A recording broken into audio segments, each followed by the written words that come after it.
Making a living as a music producer isn't all rainbows and butterflies.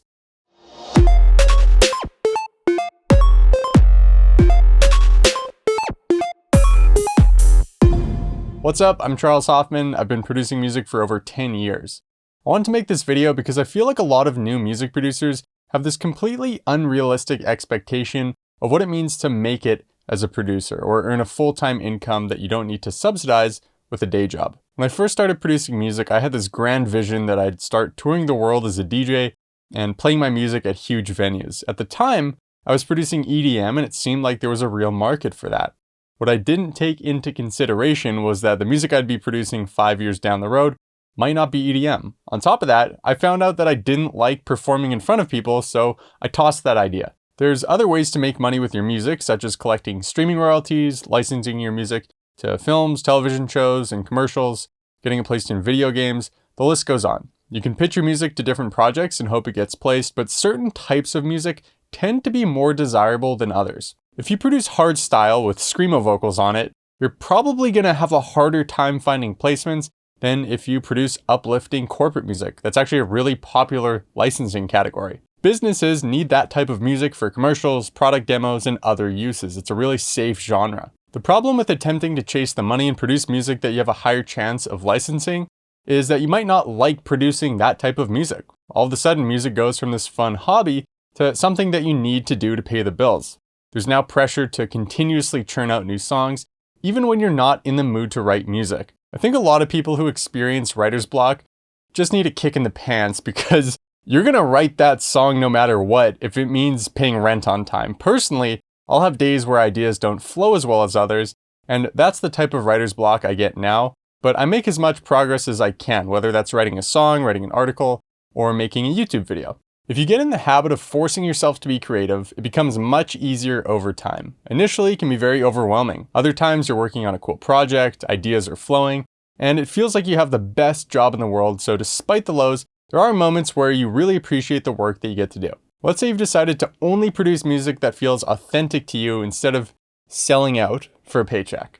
For some people, this works out. They develop a fan base that likes their music and make money from streaming royalties, ticket sales at concerts, merch sales, and potentially licensing revenue. Although the level of financial success you can achieve by doing this will depend on various factors. If you make super catchy pop songs that appeal to a large demographic, you probably have a bigger earning potential than a noisecore artist making super niche songs. In this sense, the music that feels authentic for you to make might not necessarily have market viability, which is a really harsh reality.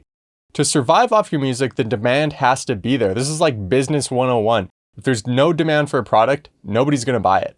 The sliver of people producing music that feels authentic to them and who happen to be meeting the demands of a large demographic are the ones who make it really big.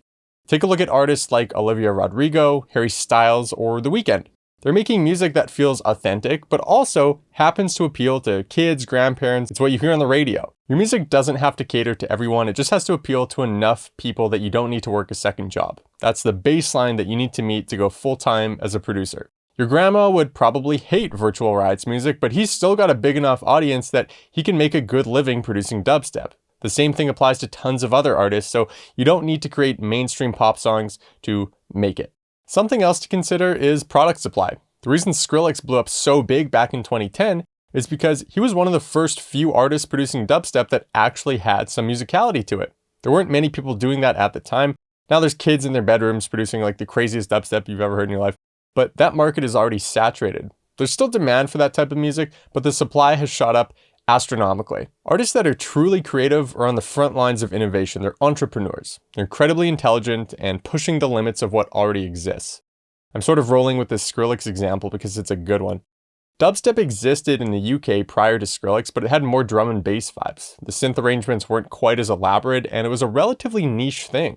Skrillex took things to the next level and really blew the lid off that genre. I think one of the things that people find really frustrating is that if they're writing music that's just as good as some of the top artists in a genre, but they weren't one of the first ones to make that music, they're already too late to the party. And sure, they might see some success and be able to sustain a career, but when you aren't one of those frontrunners, the existing competition is going to hurt you. Think of video streaming services. Netflix is as big as it is because it was one of the first video streaming services and everyone flocked to it. If you decided to create your own video streaming service right now, it wouldn't be received the same way. It's been done before and there's a bunch of video streaming services now. So as a music producer, what should you do? Does it make sense to produce authentic music and hope that people are receptive to it? Or should you produce music that you know is marketable and is going to pay the bills? Which in my opinion is comparable to working any other day job that you kind of like, but it's not true artistic expression. Well, test the waters. Write music that you love, put together a brand that you can release it under, and make sure you're marketing each release as best you can. See if people are receptive to it. If they are, that's great, but if they're not, you can keep producing music for fun. You don't need to bring business into it. A lot of people are much happier and less stressed working a day job that pays well, that they don't hate, and that allows them to write whatever music they want in their spare time. I'm one of those people. I work full-time in the music industry, but the music that I produce isn't my main source of income. It accounts for a portion of it, but I'd rather be able to produce whatever music I want, have fun doing it, and not have to worry about business getting in the way of my art. I decided this a long time ago, but I still wanted to work a job that was involved with music production in some way. One day I sat down, took a look at the skills that I had, and realized that I'd be able to build a really good music production blog.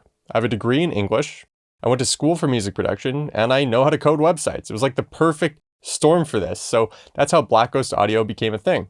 At this point, I've branched out into creating YouTube videos, and I also sell a music production course for beginners. If you want to check it out, I've included a link to it below. So yeah, this is technically my day job, but it's fun. I get to do music-related stuff all day and produce whatever music I want after work without the stress. Rather than scaring you off the music production path, the takeaway should be, give it all you got and see if you can make it full-time as a producer.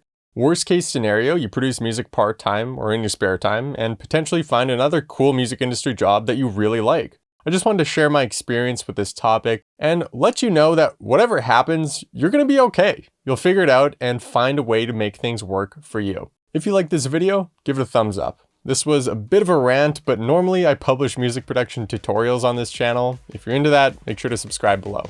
Thanks for watching, and I'll see you next time.